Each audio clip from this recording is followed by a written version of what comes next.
Les invito a orar.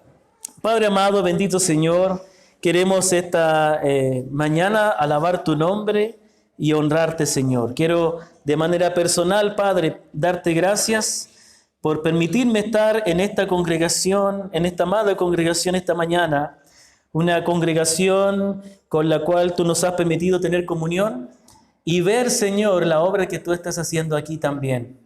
Gracias por este hermoso grupo de hermanos y hermanas, todas estas personas maravillosas, grandes y pequeños, que han sido llamados por ti, llamados por tu palabra, para pertenecer a tu reino. Gracias, Señor, porque en este tiempo hacen falta iglesias sanas, iglesias saludables, y también hacen falta pastores íntegros, Señor. Y creemos que esta es una iglesia que cumple con esas características. Y bendice, Señor, esta iglesia, bendice a los hermanos y hermanas que sirven, bendice al pastor, su familia, que siempre se mantenga fiel a tu palabra, que todo lo que hagan sea guiado por ti. Y ahora, Señor, queremos pedirte que tú bendigas la exposición de tu palabra, que tu palabra sea poderosa para tocar lo más profundo de nuestro corazón, para revelarnos nuestro pecado, pero también para revelarnos a Cristo, para que tú nos enseñes a amar al Señor Jesucristo. En el nombre del Señor Jesús. Amén. Amén, hermanos queridos. Quiero comenzar haciendo una pregunta para que ustedes se respondan a sí mismos. ¿Qué tan central debe ser el Evangelio en nuestra vida? ¿O qué tan central, qué tan importante debe ser el Evangelio en la vida de la iglesia? ¿Por qué hago esta pregunta? Porque muchas veces se ve el Evangelio solo como la puerta de entrada a la vida, a la vida cristiana, para luego olvidarnos del Evangelio y, entre comillas, aprender otras cosas más importantes. Muchas veces la doctrina del Evangelio simplemente se ve como la enseñanza que se le da a las personas nuevas, y una vez que las personas han confiado en el Señor como Salvador, generalmente nos olvidamos de este Evangelio. Bueno, esto es lo que ocurre en muchos lugares, y a veces puede ocurrir en nuestra vida también. Es necesario que comprendamos que el Evangelio es más que la puerta de entrada a la vida cristiana. Por sobre todas las cosas, el Evangelio es la verdad que creemos para ser salvos, pero el Evangelio debe impregnar todas las áreas de nuestra vida. Y toda nuestra vida será vivir el Evangelio. Por quitarle la centralidad del Evangelio a la vida de la iglesia, por olvidarnos del Evangelio y no aplicarlo a todas las áreas de nuestra vida, tanto personal como a la vida de iglesia, ocurren muchos problemas como los que voy a mencionar. Por ejemplo, muchos creyentes, a pesar de haber confiado en el Señor Jesucristo para la salvación de su alma, viven toda su vida dependiendo de su obediencia para sentirse aceptados por Dios. A pesar de que han confiado y han creído que solo Cristo les puede salvar, de alguna manera, por no entender de que el Evangelio sigue presente en la vida, terminan dependiendo de su obediencia para sentirse bendecidos por Dios. Pensamos que las bendiciones de Dios o la aprobación de Él depende de nuestras acciones. Comenzamos con la gracia, pero queremos vivir por obras. Aunque la palabra dice que hay ciertas bendiciones que dependen de nuestras acciones, que Dios también bendice cuando las cosas se hacen en el orden que Él estableció. La razón por la cual toda nuestra vida y para la eternidad nosotros seremos aceptados, llamados incondicionalmente por Dios, no es por lo que nosotros hagamos como creyentes. Es por el Evangelio, es por Cristo. Siempre será por gracia. Nuestras obras, nuestra obediencia serán el resultado de la obra que Él hace, mas no la razón por la cual Él nos ama. Por quitarle la centralidad del Evangelio a la vida del creyente, muchos, a pesar de haber confiado en Cristo para el perdón de sus pecados, cuando tienen conflictos con otros creyentes, no actúan de la misma manera que el Señor actuó con ellos. A pesar de que algunos han reconocido su pecado y han confiado en Cristo, no viven esa verdad cuando tienen que enfrentar problemas o desacuerdos o pecados de otros hermanos. al olvidarnos del Evangelio, al pensar que el Evangelio solo se trata de nuestra salvación y nada más, no aplicamos el Evangelio en nuestro trato con nuestros hermanos.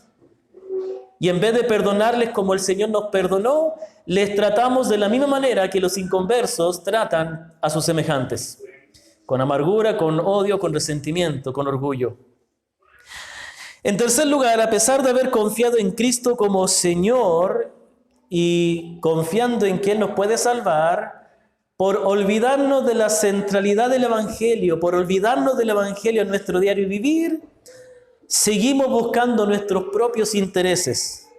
Nos ponemos a nosotros en primer lugar y usamos a Dios solamente como un instrumento para el cumplimiento de nuestros deseos y nuestros planes. Es por eso, hermanos, que es importante que entendamos la centralidad del Evangelio y cómo el Evangelio debe impregnar cada área de nuestra vida y cómo el Evangelio, siendo la verdad que nos salva, también es la norma en la cual debemos dirigir nuestras vidas.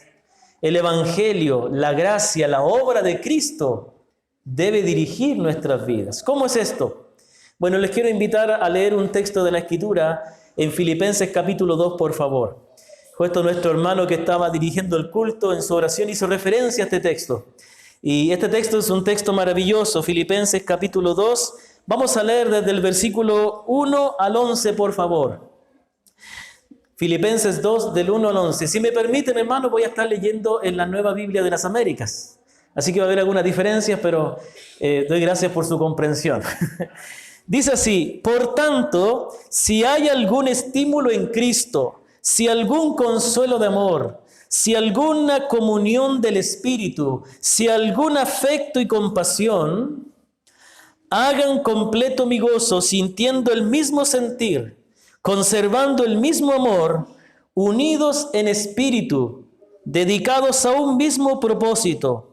No hagan nada por egoísmo o por vanagloria, sino que con actitud humilde, cada uno de ustedes considera al otro como más importantes que a sí mismo, no buscando cada uno sus propios intereses, sino más bien los intereses de los demás. Haya pues en ustedes esta actitud que hubo también en Cristo Jesús, el cual, aunque existía en forma de Dios, no consideró el ser igual a Dios como algo a que aferrarse, sino que se despojó a sí mismo, tomando forma de siervo, haciéndose semejante a los hombres, y hallándose en forma de hombre, se humilló él mismo, haciéndose obediente hasta la muerte y muerte de cruz. Por lo cual Dios también lo exaltó hasta lo sumo y le confirió el nombre que es sobre todo nombre, para que al nombre de Jesús se doble toda rodilla de los que están en el cielo y en la tierra y debajo de la tierra, y toda lengua confiese que Jesucristo es Señor, para gloria de Dios Padre. Amén. Este texto es un texto maravilloso, especialmente desde el versículo 5 al 11. Cuando habla acerca de la humillación y la exaltación del Señor. Es un texto que yo pienso que todos los creyentes debiéramos memorizar y recordar constantemente, porque nos habla de la obra del Señor Jesucristo. Algunos piensan que este era un himno que la iglesia cantaba en sus primeros días. Y bueno, tiene muchas características dignas de ser un cántico de adoración a Dios. Sin embargo, este texto que nosotros encontramos tan maravilloso fue puesto para ilustrar y fundamentar un mandamiento práctico que el apóstol estaba dando a los creyentes. Pero antes de poder meditar en lo que dice este texto, tenemos que recordar cuál es el contexto en el cual se escribió esta carta. Bueno, esta carta fue escrita por el apóstol Pablo desde la cárcel. Y es maravilloso porque es una carta en la cual él les agradece a los filipenses por el apoyo económico que ellos le habían dado a su ministerio. Pero lo sorprendente de todo es que él estaba escribiendo de una cárcel. Hermano, la cárcel donde estuvo Pablo era un calabozo, no era una cárcel de políticos, no era un arresto domiciliario, era una celda, era un calabozo, sucio, húmedo, y muchas cosas más podríamos decir. Y desde esa cárcel le escribe esta carta a los creyentes de Filipos. Pero también los creyentes de Filipo no estaban totalmente bien. Si bien se habla muy bien de esta iglesia, fue una iglesia maravillosa, como es la iglesia del Señor, ¿no?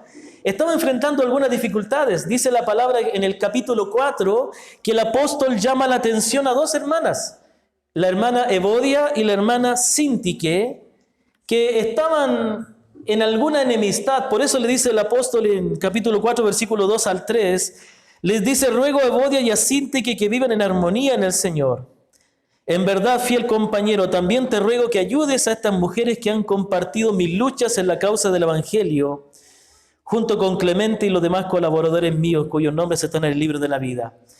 A pesar de que era una iglesia, como toda iglesia en la cual Dios está obrando, estaban enfrentando algunos problemas entre ellos.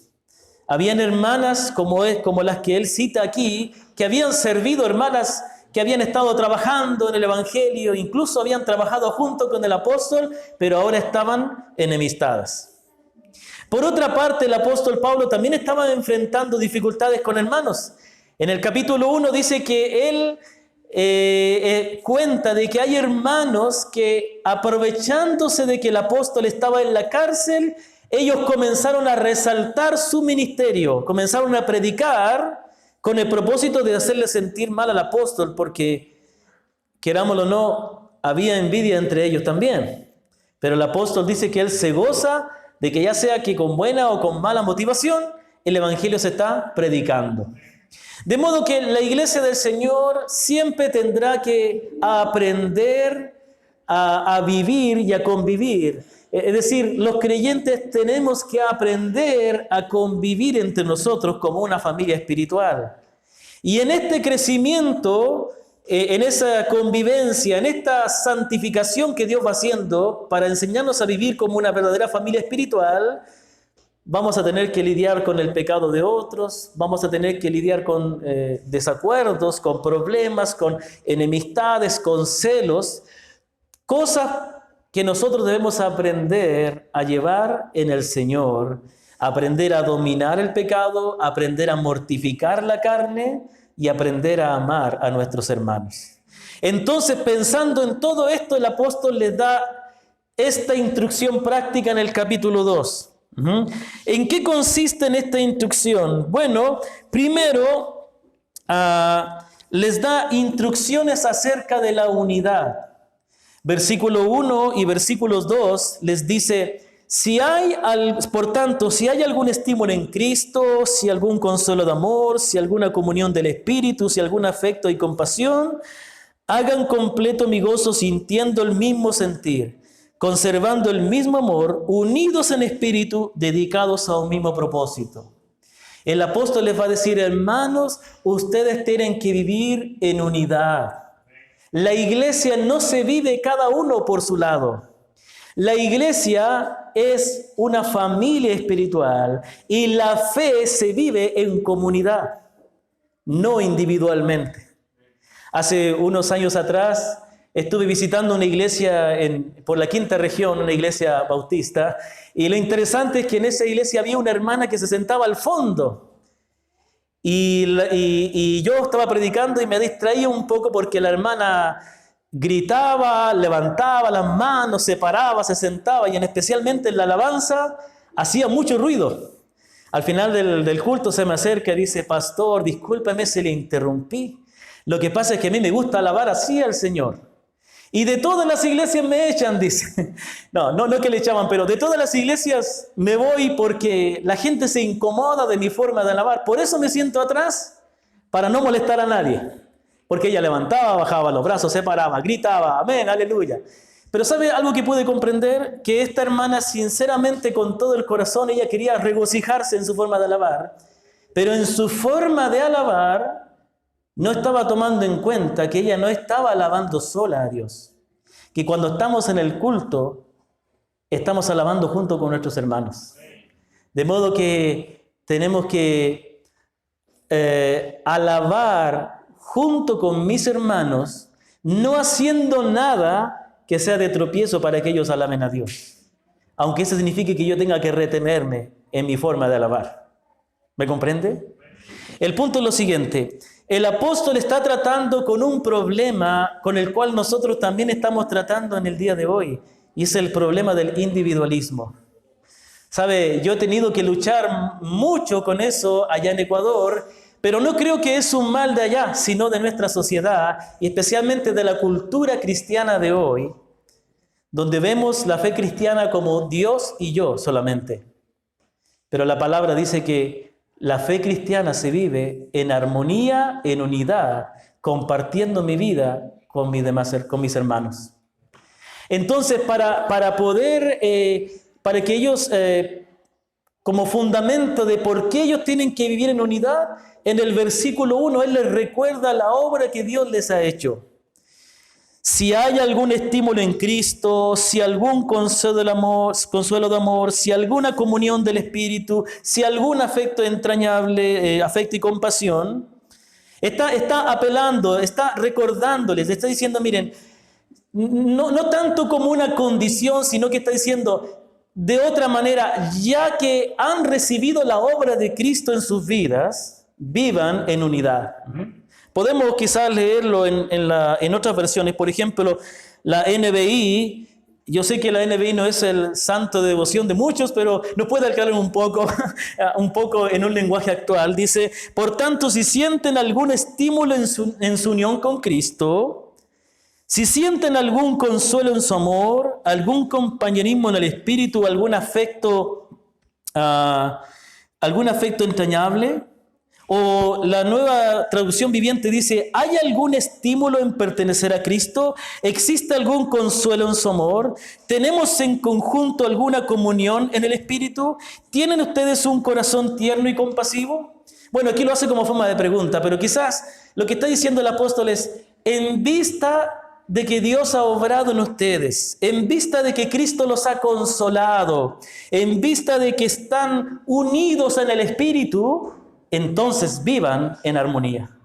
Lo que está diciendo es, la unidad de los creyentes se fundamenta en el hecho de que espiritualmente estamos unidos. En el hecho de que no estamos aquí por virtud de cada uno de nosotros, sino por la obra de Dios en nosotros. Entonces, ninguno de nosotros está aquí porque se ha ganado este puesto. Ninguno de nosotros hemos ganado el derecho de ser hijo de Dios. Todos estamos aquí por la misma gracia de Cristo, por la misericordia de Él. Eso es lo que nos une. Y eso es lo lindo de la iglesia. Un fiel reflejo de la unidad es cuando una iglesia es diversa. Cuando en una iglesia hay diferentes tipos de personas, de diferentes rangos, clases sociales, etnias, países, pero que entendemos que estamos aquí unidos, no por los mismos gustos, no por las mismas preferencias, no por los mismos orígenes, sino por Cristo.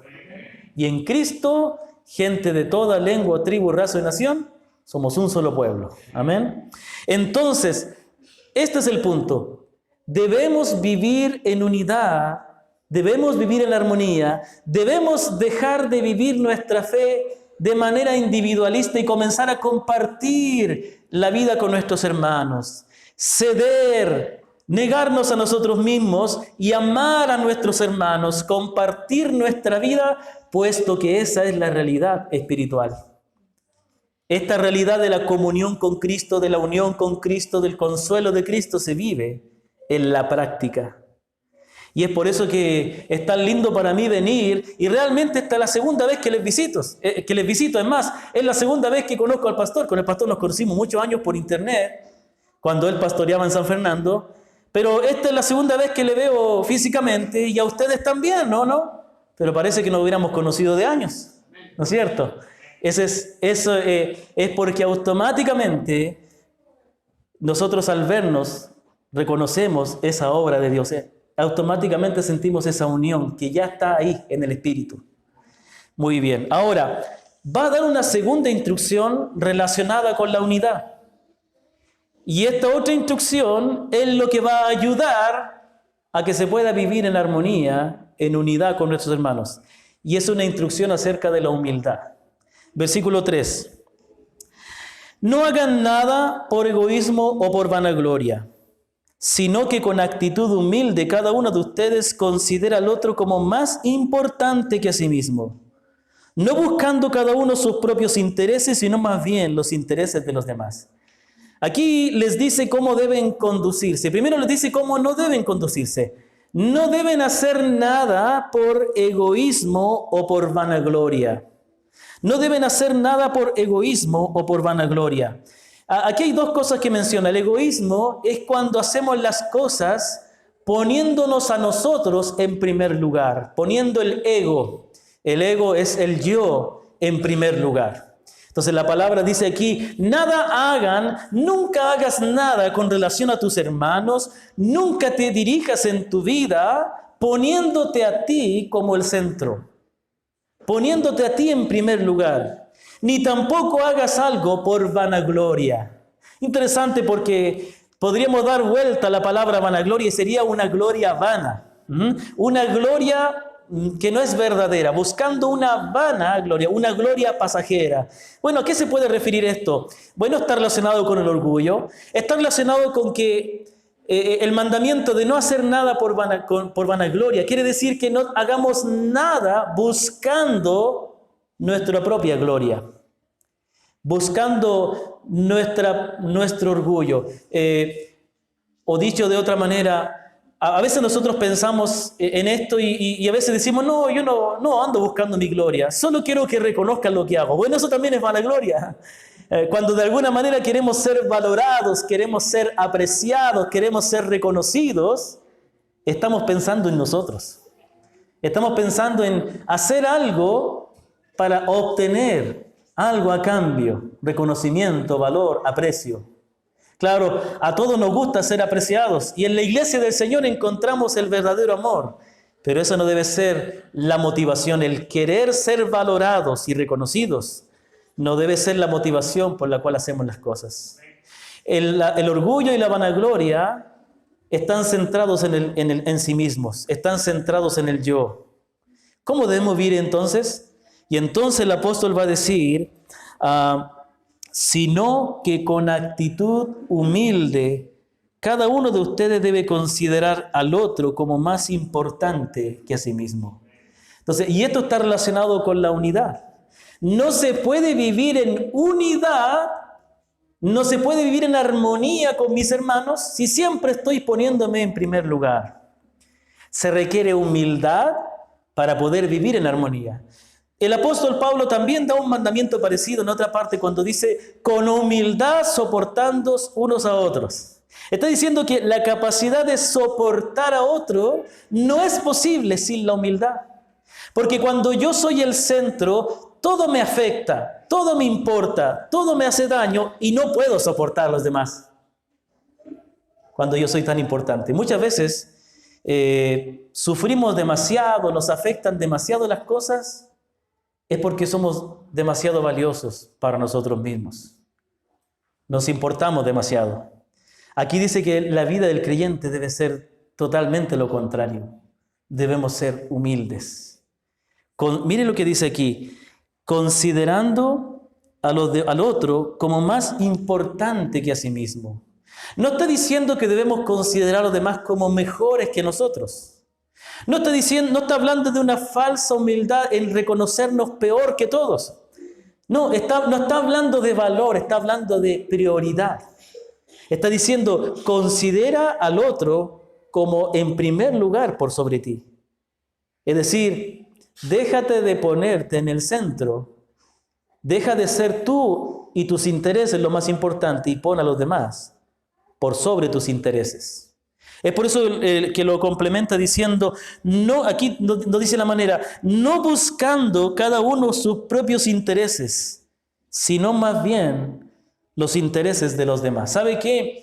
Algo que me gusta de la sierra del Ecuador, especialmente de los pueblitos y de la iglesia en Mulalillo, y también esto lo hemos visto en la iglesia de Ambato, es que especialmente en los pueblitos hay un sentido de comunidad. Por ejemplo, en Ecuador usted va a encontrar especialmente las comunidades mestizas o indígenas arriba en el cerro, que toda la gente se dedica a la agricultura, Y para poder regar sus campos, ellos están organizados en cooperativas de agua de riego. Entonces usted va a ver en los campos, cuando ustedes vayan a visitarme, les voy a mostrar que hay hartos canales, acequia le llaman, creo, son como pequeños ríos, ¿no?, que ellos han fabricado, y a veces algunos hermanos no pueden venir al culto porque ese día les tocó el turno del agua. Y eso significa que tuvo que estar toda la noche verificando que el agua esté llegando a todos los terrenos, abriendo las compuertas de las aguas para que entren a los terrenos. También a veces los hermanos tienen dificultad de ir al culto o alguna otra cosa porque justo tocó cesión del agua, es decir, todos los agricultores deben reunirse para poder tratar un asunto del agua, algo, o elegir directiva, y si no van, les multan. ¿Qué pasa? Que estos hermanos están tan acostumbrados a hacer eso, que cuando en la iglesia hay que colaborar, todos colaboran porque están acostumbrados a que siempre hay que hacer todo por el bien de la comunidad. Esto no tiene nada que ver con el socialismo, ¿ya? Tiene que ver con la actitud de Jesucristo, con la actitud que el Señor nos manda a que la vida cristiana, entendemos que como cristianos pertenecemos a un pueblo, pertenecemos a una nación, pertenecemos a una familia, a una casa espiritual. Por lo tanto, debemos buscar el bien de nuestros hermanos. Entonces, esto es lo que se requería en la iglesia de Éfeso para que ellos vivieran en armonía. Que dejaran de ponerse en el centro y comenzaran a pensar en sus hermanos, a buscar como prioridad el bien de sus hermanos. Pero la pregunta es, ¿qué va a usar Pablo para ilustrar esta forma de actuar? ¿Qué va a usar Pablo para mostrarnos de una manera práctica, concreta, cómo se vive esta unidad y esta humildad? ¿Sabe lo que hace Pablo? Nos va a repetir el Evangelio. Pablo va a decirnos, el Evangelio es la base por la cual tú debes vivir, amando a tus hermanos y teniéndolos a ellos en primer lugar. El Evangelio, la obra de Cristo, es la base, el fundamento, es la forma visible de la cual podemos aprender a vivir en humildad, poniendo a los demás. Y entonces lo que va a hacer el apóstol Pablo del versículo 5 al 11 es mostrarnos la obra de Cristo para enseñarnos cómo se vive la humildad y la unidad. ¿Amén, hermanos? ¿Estamos aquí o no? ¿Sí? Yo siempre digo a la iglesia, ¿están conmigo o están contra mí? Muy bien. Creo que los hermanos ya entienden. No se rieron mucho. Muy bien. Y entonces, versículo 5, el apóstol va a decir, para ilustrar y fundamentar la unidad y la humildad, nos va a repetir el Evangelio. Versículo 5. Haya pues en ustedes esta actitud que hubo también en Cristo Jesús. ¿Qué actitud? De lo que venía hablando. Vivan en unidad y vivan en humildad, poniendo a los demás por encima. Esa es la actitud que tuvo Cristo. Y esa es la actitud que nosotros debemos vivir. Y entonces dice, haya pues en ustedes esta actitud que hubo también en Cristo Jesús. Y entonces nos va a mostrar qué es lo que hizo el Señor Jesucristo como una muestra de esta actitud humilde. Entonces lo primero que vemos aquí, la pregunta es, ¿cuál es la actitud de Cristo? O la pregunta es, ¿por qué? ¿Qué es lo que usa Pablo? La actitud de Cristo. ¿Hayan ustedes esta actitud de Cristo? ¿Por qué nos dice? Porque Jesucristo el Señor es el Hijo de Dios, el eterno Hijo de Dios, que murió y resucitó para salvarnos, pero también es nuestro modelo a seguir. El apóstol Pablo, cuando le escribe a los Efesios, les dice, Efesios capítulo 5, versículo 1 al 2, sean pues imitadores de Dios como hijos amados, y anden en amor así como Cristo les amó y se dio a sí mismo por nosotros, ofrenda y sacrificio a Dios como fragante aroma. ¿Qué está diciendo? Otra vez, dice a los Efesios, vivan en amor unos con otros, de la misma manera que Cristo se amó y se entregó por nosotros. Una vez más, para que podamos vivir en amor unos con otros, tenemos que recordar la obra de Cristo.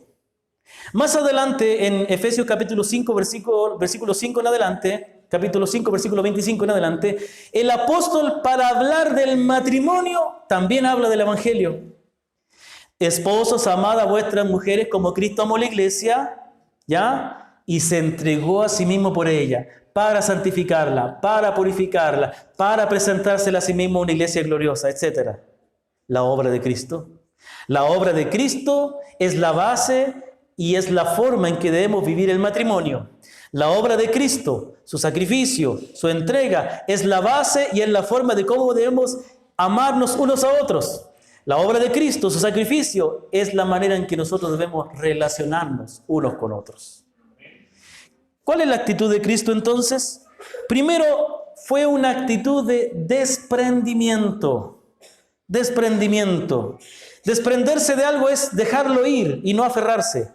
Versículos 6 al 7 dice, el cual, aunque existía en forma de Dios, el cual siendo Dios, el cual teniendo la misma posición de Dios, los mismos atributos de Dios, porque Él es Dios, no consideró ese hecho de que Él era Dios como para aferrarse a eso. Como para aferrarse, ¿por qué? No consideró el ser igual a Dios como algo a que aferrarse, sino que se despojó a sí mismo tomando forma de siervo, haciéndose semejante a los hombres. Es decir, su deidad no fue algo en lo cual Él se aferró como para no venir y hacerse hombre. Él no dijo, pero ¿cómo voy a ser hombre si yo soy Dios? ¿Pero cómo me voy a humillar? ¿Pero cómo me voy a hacer como una de mis criaturas si yo soy Dios? Él no dejó de ser Dios. Sabemos que cuando Él vino demostró por sus milagros y sus palabras que Él era más que un hombre, era el Dios hombre, ¿no es cierto? Sabemos que para siempre, siempre fue Dios, siempre será Dios, pero no se aferró a ese hecho como para no venir a salvarnos. Ese es el punto. Tuvo que despojarse a sí mismo, tuvo que dispuesto a desprenderse y tomar forma de siervo. Con esto nos enseña el Señor que para que nosotros podamos vivir una verdadera vida de humildad, sirviendo a nuestros hermanos, buscando el bien de cada uno, poniendo los intereses de los demás por sobre el mío, tengo que estar dispuesto a desprenderme a sí mismo como el Señor se desprendió. ¿Sabe? Hay una parábola que el Señor contó acerca de los talentos, ¿se acuerda? La voy a parafrasear. Y era un hombre que tenía cierta cantidad de trabajadores y salió de viaje, ¿no es cierto? A uno le entregó 10 talentos, a otro 5 y a otro 1, ¿no es cierto? Conocemos la historia. El que tenía 10 talentos los invirtió. ¿Pero qué tuvo que hacer para invertirlos? Tuvo que desprenderse de esos 10 talentos y ponerlo en un banco o ponerlo en un negocio o en lo que sea que iba a invertir. Lo mismo tuvo que hacer el que tenía 5 talentos. No se aferró a ellos, no los retuvo, sino que los invirtió. Y tanto él como el que tenía 10 tuvieron ganancias. ¿Pero qué pasó con el que tenía 1? Lo cuidó, lo guardó, lo protegió, pero no lo invirtió. Y podríamos pensar que él hizo bien, ¿no? Él cuidó el dinero, pero cuando vino el jefe, lo retó. Le dijo que él era un mal siervo, porque el dinero no se lo dio para que lo cuidara. No le dio el dinero para que lo protegiera, lo dio para que lo invirtiera, para que tuviera más ganancia. Con esto el Señor nos quería enseñar muchas verdades, pero podríamos decir que el Señor nos quería enseñar que es necesario desprendernos para poder servir al Señor. Desprendernos de nosotros mismos, desprendernos de nuestra posición, desprendernos de nuestros logros, desprendernos de nuestros recursos económicos y darlo para la causa del Señor. Porque no nos ha dado Dios nada para que lo retengamos. El que retiene su vida la perderá, pero el que pierde su vida por causa de mí, la hallará, dijo el Señor. Entonces aquí vemos que el Señor estuvo dispuesto a desprenderse. No se aferró a su deidad como para que fuera un impedimento. Estuvo dispuesto a asumir la posición de hombre. Para que podamos ser de bendición a nuestros hermanos. Para que como iglesia no solo seamos una iglesia que tiene un grupito de hermanos que sirven, sino que seamos una iglesia que sirve, ¿eh? Una iglesia que se comparte sus vidas unos a otros y que alcanza a otros. Tenemos que estar dispuestos a ser humildes. Y parte de esa humildad es desprendernos, dejar de aferrarnos a la comodidad, dejar de aferrarnos a la posición, dejar de aferrarnos a cualquier cosa que nos impida entregarnos totalmente a Dios y a nuestros hermanos. La segunda actitud fue una actitud de humillación. Y de ahí viene la palabra humilde, de humillarse. Versículo 8, y hallándose en la forma de hombre, se humilló él mismo, haciéndose obediente hasta la muerte y muerte de cruz. Bueno, para nosotros obedecer quizás no es algo malo, no, sabemos que no es algo malo la obediencia, ¿no?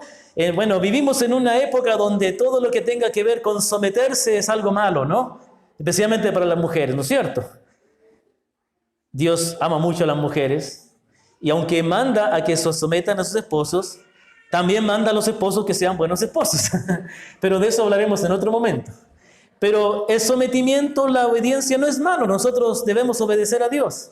Sin embargo, mejor dicho, la obediencia para nosotros no es un acto de humillación. Eso es lo que quería decir. Porque somos seres humanos, somos criaturas, somos redimidos. Pero para aquel que es el eterno Hijo de Dios, el tener que someterse a la obediencia fue un acto de humillación porque Él es el Señor. Como Dios, Él nunca tuvo que someterse al Padre porque Él, el Padre y el Espíritu comparten los mismos anhelos, la misma voluntad. ¿Me comprende? Dios nunca está en desacuerdo. Dios nunca tiene que obedecer porque es su voluntad. Pero como hombre se sometió. Como hombre tuvo que aprender. Dice el libro de Hebreos, la carta a los Hebreos, por lo que padeció aprendió la obediencia. Y ese fue un acto de humillación. Pero no solamente el hecho de obedecer a Dios, es que tuvo que obedecer hasta la muerte. Es decir, Él tuvo que obedecer al punto de someterse, siendo el creador, el dador de la vida, someterse a la experiencia de la muerte. Y también añade muerte de cruz. Es interesante porque el Antiguo Testamento decía que aquel que muriera colgado en un madero sería anatema o maldito.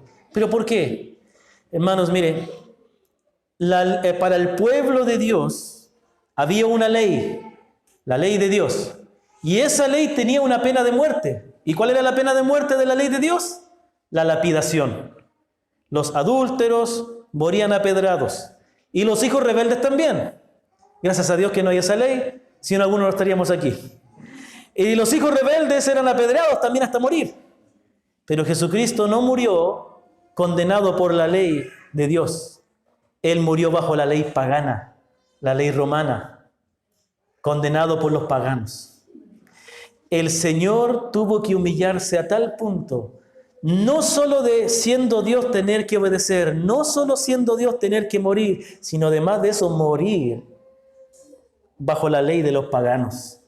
Él estaba siendo maldito.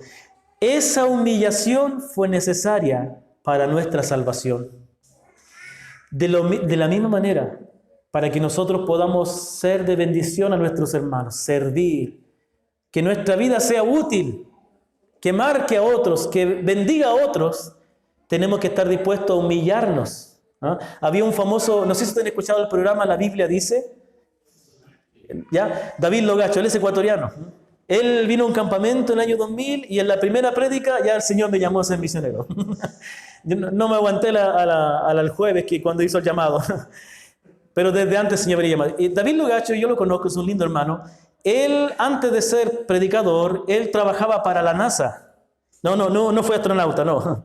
Era ingeniero que trabajaba para, creo que, no estoy seguro si una base de la NASA que había en Ecuador o en Estados Unidos. La cosa es que era ingeniero y tenía un puesto muy alto.